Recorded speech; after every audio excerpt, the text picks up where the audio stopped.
Pasca viral, kini dua remaja putri yang duel pakai senjata tajam jenis celurit di salah satu tempat pemakaman umum, TPU, di Palembang dikabarkan sudah ditangkap. Keduanya ditangkap tim gabungan Jatanras Polda Sumsel dan Satreskrim Polrestabes Palembang. Dari informasi dihimpun, selain dua remaja putri yang duel, polisi juga menangkap remaja pria yang menonton duel tersebut.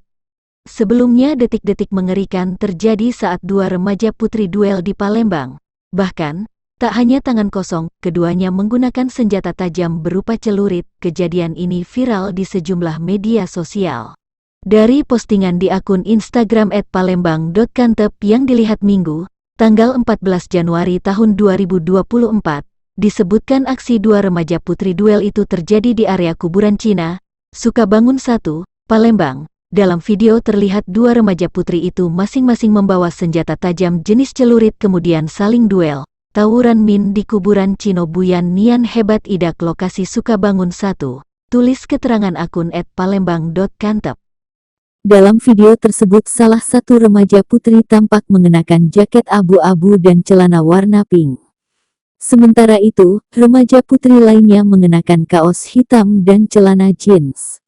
Remaja putri yang mengenakan celana warna pink terlihat maju menyerang terlebih dahulu dan tebasan celurit.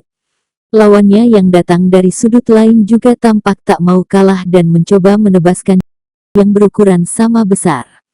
Tampak seorang pemuda bertindak bak sebagai wasit dan memberi aba-aba.